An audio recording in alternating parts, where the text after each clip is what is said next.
Marhaban, marhaban, ahlan sahlan ao primeiro vídeo de 2022 aqui do canal.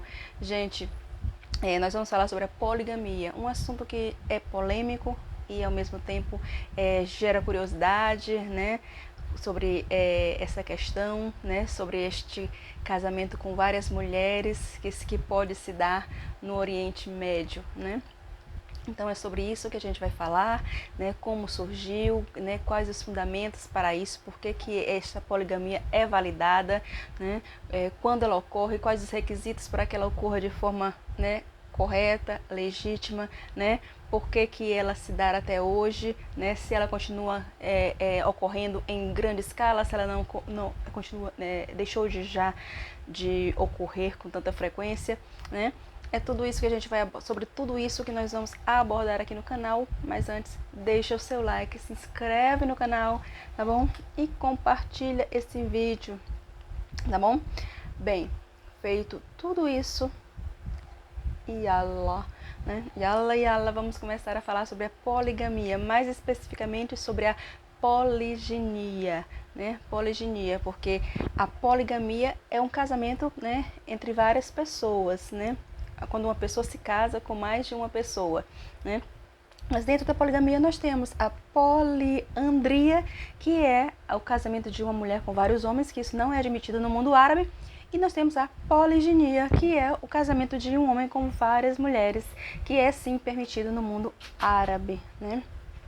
E no mundo árabe existe um limite de 4 mulheres, mas sempre foi assim? Não. Então a gente vai voltar lá para os primórdios, lá para centenas de anos atrás, onde tudo começou. Sim, essa poligamia tem toda uma questão cultural que a envolve, né? Lá há muitos anos atrás, né, existiam mais mulheres do que homens, né? E as mulheres eram mais frágeis, né? Elas casavam para tomar conta da casa, ter filhos, né? Não eram empoderadas como são hoje, e os maridos cuidavam o quê? De prover a casa, de proteger as mulheres. E quando eles iam para a guerra, geralmente quando eles faleciam, né, era comum que os outros homens, né, da cidade ou da aldeia, de um clã, né, ele casasse com aquela mulher que ficou viúva. Para quê? Para protegê-la, né? Para que ela não morresse de fome, que ela não fosse atacada por saqueadores, né? Por vândalos, né? Então, esse, né, era o propósito, né, deste casamento com várias mulheres naquela época. Claro, o tempo passou e os motivos mudaram, né? Esse casamento com várias mulheres se perpetuou através dos tempos, mas os motivos que levam um homem a casar com várias mulheres é outro, né? Sem se falar também que a poligamia, né, mais especificamente a poliginia, né, que é o casamento de um homem com várias mulheres, né, ele passou a ser regulado e limitado a um número de 4 mulheres no Oriente Médio, né? Essa prática ela já não é tão, né, bem vista, né, e nem realizada, né, no mundo árabe, mas ainda ocorre sim, né? E, como eu já falei, não é mais por questão de fragilidade feminina, para protegê-la, para evitar que ela morra de fome e tudo. Embora existam pessoas, homens tradicionais, né, que têm uma condição financeira boa, que ainda possam casar por esse motivo, sim, né? Então, a questão mesmo aí é uma questão de amor, né? Um homem, se ele se apaixonar por mais de uma mulher, ele pode sim, com respaldo na lei, né? E também com, digamos assim, com a anuência do Alcorão, né? O Alcorão acata isso também, né? Por questões contextuais, por questões históricas, né? Ele termina suportando, né? Tolerando essa prática até hoje. Ele pode, por amor, casar com outras mulheres também, né, com mais 4 mulheres além da primeira esposa, né, contanto que ele não ultrapasse esse número. Mas isso se dá assim de uma forma natural, né, sem o consentimento da primeira esposa, né, levando em consideração apenas, única e exclusivamente a vontade do homem? Não, né? Existe uma coisa que é obrigatória num pedido de casamento no mundo árabe, que é o dote, né? É o dote. E neste dote, a esposa, a primeira esposa, ela vai deixar claro se ela aceita ou não que o marido venha casar com uma segunda, uma terceira ou uma quarta esposa, né? Ela deixando claro também até o direito dela se divorciar caso ele não acate esta vontade dela, né? O que foi firmado ali no dote e também no contrato de casamento, né? O dote, para quem não sabe, consiste em bens, né? Joias, né? E até dinheiro, né, que o esposo dá para a noiva e para os pais da noiva, né? Então ali tudo é acordado entre as famílias, né? E aí esse dote varia de casal para casal, né? De esposa para esposa, vai depender aí do que as famílias acordam e de acordo também com o poder financeiro, né, do esposo, né? Então neste dote ela pode também a noiva, né, a futura esposa, primeira esposa, acordar com o noivo se ela aceita ou não que ele se case com a segunda esposa. Geralmente elas não aceitam, né? Elas não aceitam. E se isso não for acatado, ela pode sim ter o direito de se divorciar, como tem o direito de se divorciar por qualquer outro motivo, né? Algumas até aceitam esse casamento quando elas não podem ter filhos, né? E aí para não impedir que o marido ele não tenha, né, uma prole, né, não transmita sua descendência, né? Ela permite que ele se case com a outra esposa, né? Às vezes também, de uma certa forma, essa esposa, digamos assim, ficou inválida, por exemplo, né, prostrada numa cama, para que o marido não fique somente cuidando dela a vida toda, né, sem ter também a oportunidade de vivenciar um casamento com outras possibilidades, né, sobre um outro viés, né, sob um outro viés, ela permite também que ele se case. Mas tudo isso é acordado no dote. Então, o que você vê aí nas novelas, né, por exemplo, aqui no Novelo Clone, aquelas esposas desesperadas com medo de serem repudiadas, com medo de que o marido chegue em casa com uma segunda esposa assim do nada, como se isso fosse uma imposição. Isso não existe, tá bom? Isso não existe. Tudo é acordado, né? Tudo lá discutido e acordado entre as partes antes do casamento, né? Geralmente no dote, né? O dote é obrigatório? Sim, né? Mas eu já vi, né, muçulmanas, nesse caso aí uma muçulmana libanesa, até uma entrevista com uma muçulmana libanesa, em que ela dispensou o dote, né? Mas os libaneses, gente, eles são uma exceção, digamos assim, no mundo árabe, né? O Líbano é considerado um dos países mais democráticos do mundo árabe, né? Então, não chega a ser um parâmetro para o restante do mundo árabe, principalmente os países árabes mais conservadores.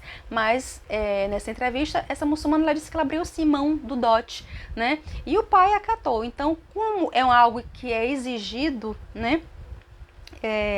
O pai da noiva apenas disse assim: então você me dá aí um Alcorão para simbolizar aqui a entrega do dote, né? Como é um proforme e pronto, o dote está entregue. Então, mas esse é um caso isolado. A maioria, claro, faz questão do dote. Mas não vamos muito adentrar nessa questão do dote, porque não é o tema, né, deste vídeo, e sim a poligamia, né? Esse casamento com até 4 mulheres, permitido para os homens no mundo árabe, para os árabes, né? Bem, então, o dote em si já limita aí um pouco esse casamento, né, com 4 esposas, porque você imagina se ele tem que dar ouro, bens, dinheiro para uma primeira esposa, imagina ele dar este dote para 4, né?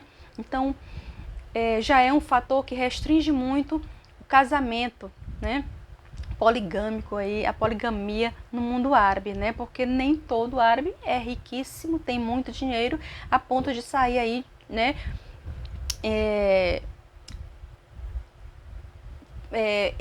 encontrando aí 4 esposas, né, e tendo que dar 4 dotes, né, para a família de cada uma, né?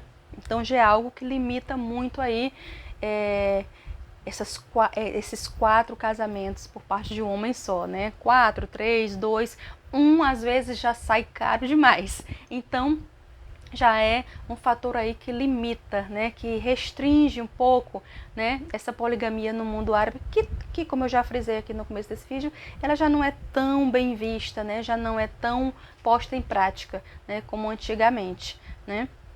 Então, e outro fator que também, né, limita um pouco essa poligamia no mundo árabe é a questão de que o homem, ele vai ter que prover toda aquela família, sustentar aquela esposa, sustentar os filhos, dar tudo do bom e do melhor para ela, desde uma casa, bens materiais, alimentação, saúde, né? Porque embora ela seja independente financeiramente, empoderada, tenha até um emprego fora de casa, aquele dinheiro dela, ela só compartilha com ele, só utiliza no lar também para prover a sua família se ela quiser, né? Por lei, aquele dinheiro é para ela, para usufruto dela, né? Então, o homem é sim ainda um grande provedor da família, ele tem a obrigação de prover esta família. Então, imagina aí ele ter que prover 4 famílias, 2 famílias, 3 famílias, né? Até porque é exigido, né, do esposo, do marido, que uma vez ele casando com mais de uma esposa, ele trate todas da mesma forma, tudo que ele dê para uma, ele dê para as outras igual, né, na mesma qualidade, na mesma quantidade, né, até o sentimento, que é meio assim esquisito, mas até o sentimento não deve ser diferente, ou seja, ele deve amar as 4 esposas ou a primeira e as outras esposas que ele tiver, seja lá 2, 3 ou 4, né, da mesma forma. E a gente sabe, né, gente, que isso é impossível, né? Ninguém ama 2 pessoas da mesma forma, né? Você sempre vai, não adianta, você vai ter mais afinidade com uma do que com outra, vai amar mais uma do que a outra, né? Mas, né, é assim que a lei manda. O sentimento também não pode ser diferente. A esposa jamais ela vai poder, ela deve se sentir menos amada do que as outras ou do que a outra, né? Então a coisa já complica daí, né?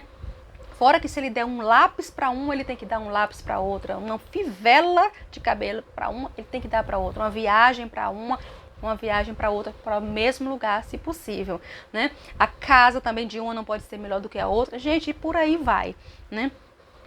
Sem se falar também que ele vai ter que dividir o seu tempo com as demais esposas, né? Tanto com a primeira como as demais, seja uma segunda, uma terceira ou 4 esposas que ele tiver. Então você imagina aí um verdadeiro marido nômade, né? Que vai estar sempre de mochila nas costas aí, porque ele vai ter que dividir o seu tempo também, né, com as esposas que ele tiver. Por exemplo, se ele tiver 2 esposas, ele vai ter que passar 15 dias de um mês com uma, 15 dias de um mês com outra. Se ele tiver 3, divide aí esse mês por 3, ele vai ter que passar, né, o mesmo número de dias que ele passa com uma, ele vai ter que passar com as outras. Se ele tiver 4 esposas, gente, ele vai ter que passar uma semana na casa de cada uma. Então você aí imagina, né, a dor de cabeça e a trabalheira que é ter várias esposas no mundo árabe, né? 2, 3, 4. Então, uma já está de bom tamanho, né? Uma já está de bom tamanho. Então, tudo isso, né, além do gasto, né, que é grande, né?